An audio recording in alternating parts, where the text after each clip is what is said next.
Hey everybody, this is my backyard side little area that I call Aeonium Alley, and this is right after we've had the major storms.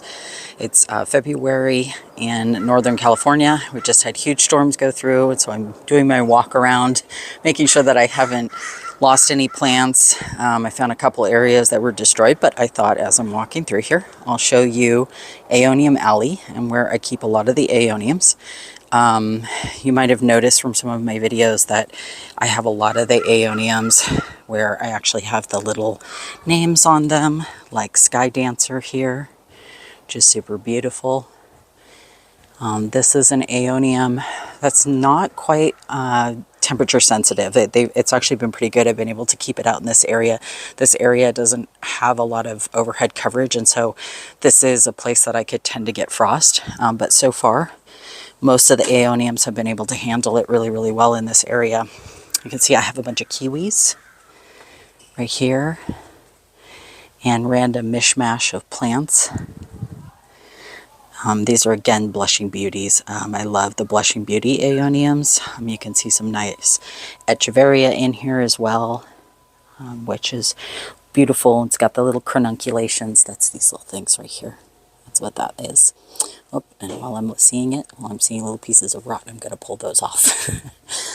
So this is a kiwi variegated.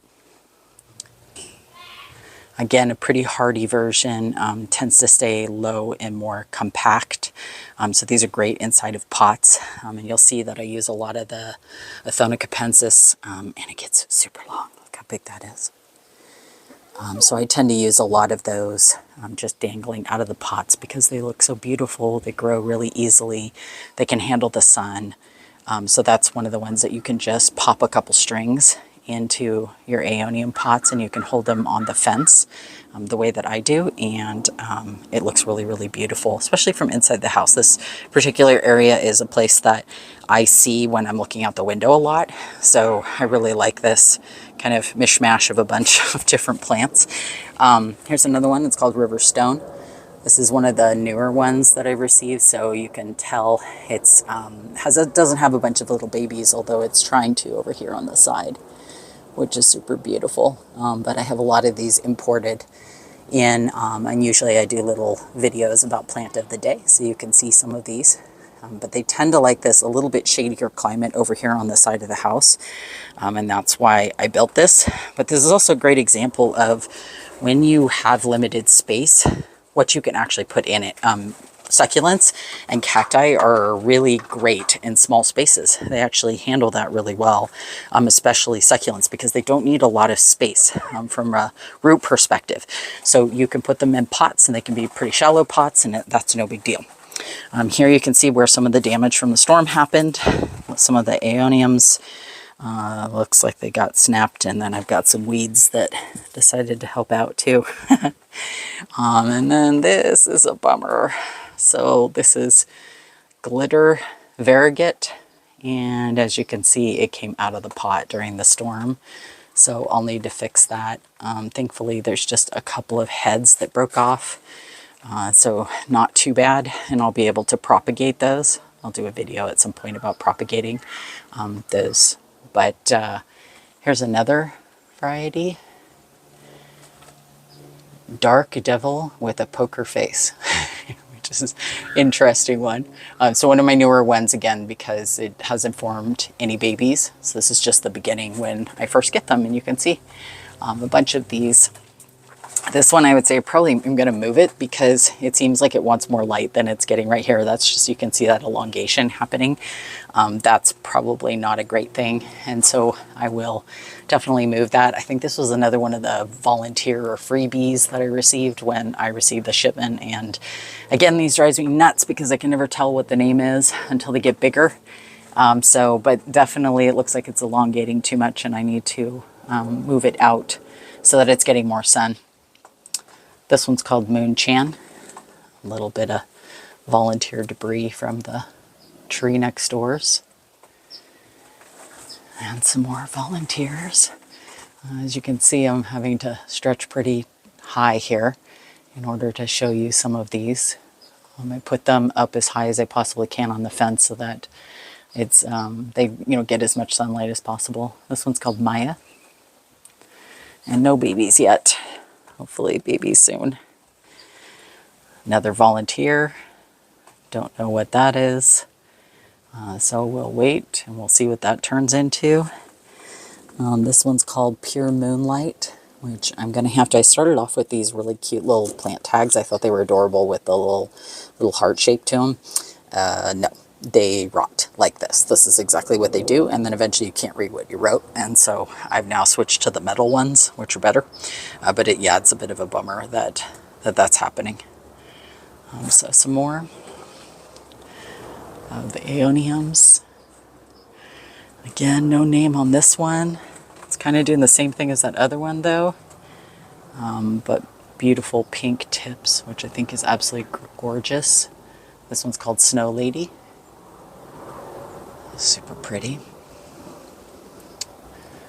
And this is one that I'm trying to get to root. So we'll see. It's been hanging in there, and more of that Aeonium, which is again my favorite because you can see it does all sorts of beautiful stuff. It's just amazing. And here again, see, you can barely read what's on here, and I literally just put these in, so I'm going to have to switch this out. But this is Green Wave. Move this out of the way so you can see a little bit better what that looks like. So I'll have to move this one too, or I'll just have it trade spots with the one below it so that the trailing doesn't hide it, so that it gets more sunlight. And then another one called Zurong. What's that? And then I have a bunch of pots. They were just old pots that I had. I way back when I used to, put these in these ceramic pots, which I actually don't like because the water actually gets held in them, plus the dish. It's just not the type of drainage that I recommend for these. They're cute. They look super cute, but they're just not the right type of drainage or the right type of look that I'm looking for. So, but I have a bunch of these, as you can see. Some of them probably won't send new babies up, so those I will just throw out. But you can see some of these other ones where I've propagated and the plants are actually starting to send out new little babies. So as those get bigger, I will just pop them off. But this is the fun part. So this is one of my favorite little spots, and I'll back up a little bit so you can see. And of course I've got to fix that hook now because that's hanging in the way.